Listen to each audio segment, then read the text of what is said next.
Hey everybody, welcome back for another chemistry lesson. This lesson is on how we organize and classify the elements on the periodic table. So the first periodic table was created by Dmitry Mendeleev in 1869, and what happened was he figured out that there were groups of elements that had similar properties, and when we arranged our elements, all of them, in order of increasing mass, we would have this periodic repetition of those properties.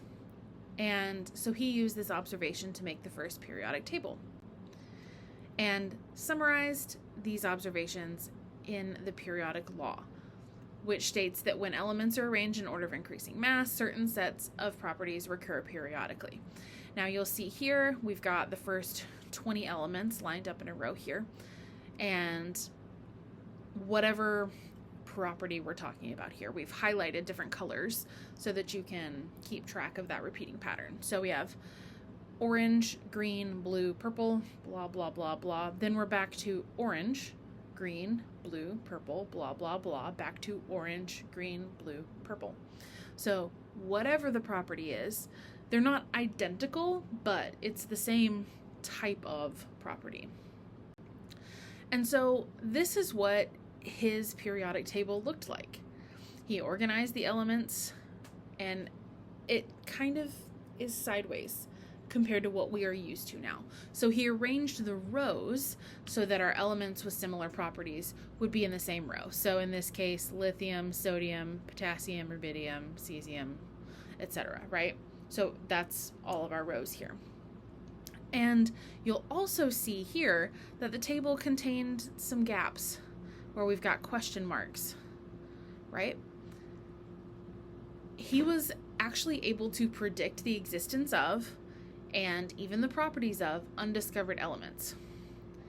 So he was like, well, zinc doesn't behave like aluminum, so there has to be something here that we don't know about yet that has XYZ properties. And then he was really close, actually, whenever we figured out that that element did exist. So that's kind of fun.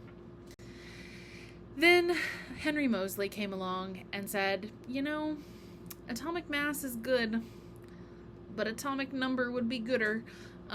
Yes, I know that was terrible English, but he decided that increasing atomic number would be better rather than increasing mass. So at this point, we know that mass is not always the same for all of our elements. We have isotopes that allow elements to weigh different but still be the same. So atomic number was the better option here. And so basically what he did was he took Mendeleev's periodic table, flipped it on its side, and so now all of the elements that have similar properties are in the same column rather than the same row. And the modern periodic table contains more elements because Mendeleev was around before a lot of the discoveries happened. All right, so this is what the modern periodic table looks like. There are 3 large classifications of elements that we're going to talk about here. There is another lecture that talks about some of them more specifically, but we're just going to stick to these 3. We've got metals, nonmetals, and metalloids. And then again, we can further break these down whenever we talk about similar elements. All right, so our metals, you need to know the properties of these types of elements, okay? Metals, which make up the majority of the periodic table, about 80%, are good conductors of heat and electricity. They can be pounded out into flat sheets using hammers, which is what we call malleability. They can be drawn out into wires, which is how we get like copper wires. And the term for that is ductile or ductility. They are often shiny, and they tend to lose electrons when they undergo chemical changes. So things like chromium, copper, strontium, and lead are all typical metals. And as you can see here, that's the beige portion of the periodic table. So it's the vast majority of the elements that are there. Our nonmetals are up in the right-hand corner of the periodic table, and there are 17 of those. 5 of them are solid at room temperature, 1 of them is liquid, and the rest of them are gases at room temperature. As a whole, nonmetals tend to be poor conductors of heat and electricity, not ductile or malleable, and they tend to gain electrons when they undergo chemical changes. Oxygen, carbon, sulfur, bromine, iodine are typical nonmetals. And so you can see here, that's the greenish. They're this upper right-hand corner. And hydrogen is placed over here. It could just as well fit right here, but it is also a nonmetal. And then the metalloids are sometimes called semimetals, so hopefully the name gives it away. They are elements that are located between metals and nonmetals, so semimetals, right? And they exhibit mixed properties, sort of like a metal, but sort of like a nonmetal. And there are also several metalloids that are classified as semiconductors because of their intermediate and highly temperature dependent, this is an important part of that, electrical conductivity. If you go on into physics or like nanochemistry or something like that, then that semiconductor and temperature dependency is a really important property. So you can see here in purple, it's these guys in this like zigzag line in between.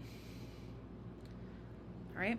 We can also classify our elements another way, as main group elements or as transition elements or transition metals.